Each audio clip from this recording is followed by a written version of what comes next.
Eu achei que eu tava infartando aqui. Porque eu tentei estudar e eu não conseguia ler a frase, eu não conseguia ler as perguntas, eu não conseguia ler nada.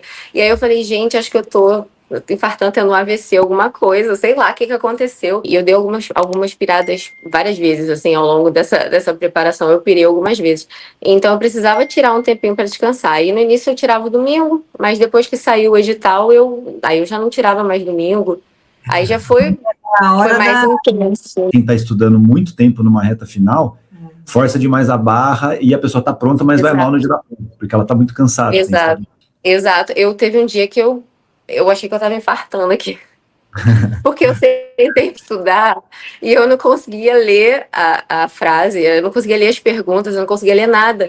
E aí eu falei, gente, acho que eu tô infartando, tendo um AVC, alguma coisa, sei lá o que aconteceu. E aí eu mandei uma mensagem pra uma amiga minha, eu falei, cara, eu tô passando muito mal, tô esquisita. Aí ela veio aqui pra minha casa e ela falou, vambora, você precisa dar uma descansada. Me tirou de casa, a gente deu uma volta. Foi ótimo pra mim, foi ótimo. Eu precisava daquilo, era só realmente uma estafa mental, né?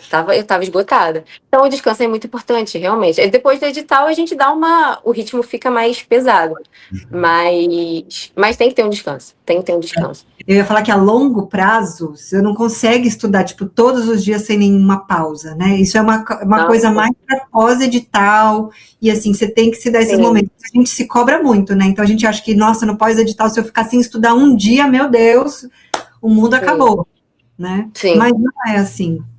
Não, tem que dar uma descansada. Então, assim, eu não tinha exatamente a quantidade de horas por dia. Fazia o que desse para fazer. E tentava fazer bastante questão, né? A meta de questão era, pelo menos, assim, antes do edital, eu gostava de fazer, assim, 30, 40. Mas, às vezes, não conseguia fazer, fazia menos, porque eu demorava muito para fazer questão. Então, às vezes, fazia menos. Sim. Então, aí eu até ficava chateada quando fazia menos. Mas depois do edital eu já queria fazer mais, eu queria 50, 60, mas não conseguia. Então eu não tinha assim uma meta, foi bem bagunçado, eu não tinha uma Você fez o melhor que você conseguia na sua realidade. Dentro do que você conseguiu, Foi o que eu consegui dentro da realidade, exatamente. E deu certo, né? Isso que é mais importante, deu muito certo. Uma coisa importante que eu acho que vai entrar, não sei, né, dentro do que a Ju falou, ela pode me corrigir se eu estiver errada, quando você faz questão prestando atenção nas alternativas, você demora. Acho que é por isso que você fala, tinha dia que eu não conseguia fazer as 40 questões, porque eu demoro para fazer questões, porque está realmente estudando pela questão. Não está só em, errei, ponto, próxima. Não, eu demorava muito para fazer. Eu demorava bastante, justamente por isso, porque eu fazia a técnica da engenharia reversa, né? Então, eu demorava bastante. E aí, eu queria fazer mais. Eu achava que eu estava fazendo pouca, porque tinha concurseiro, assim, no grupo, né? Tinha um que falava que fazia 200 questões por dia. E eu falei, meu Deus, como assim 200 questões por dia? Pois é, então, aí eu ficava, caraca, eu tô fazendo muito pouco. Mas no total foram 3.375 questões, né? Todo esse período, né? Que também foi pouco, teve gente que fez muito mais, mas eu acho que foi a qualidade mesmo.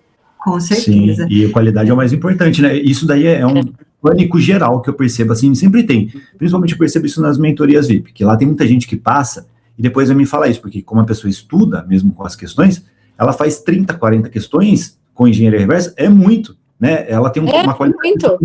E fica sempre se comparando com o Zé Ruela, que fica falando que fez 400 por dia, que tá mentindo às vezes. Nem por isso que alguém, quando me pergunta, nossa, Nath, quantas horas líquidas, quantas questões por dia? Eu falei, gente, não existe um número mágico, não é só fazer questões errôneas, entendeu? Você tem que fazer o máximo que você pode. Então, assim, faça questões, mas faça questões com engenharia reversa. Vai ser melhor você fazer 30 questões com engenharia reversa do que 100, sem saber o que você tá fazendo, entendeu? Horas líquidas, às vezes você tá lá tão focado em cronometrar as horas que você se perde no estudo. Não precisa disso, você tem que dar o seu melhor, as suas condições e para de orar pro coleguinha, né, gente? Porque se a gente ficar comparando tudo,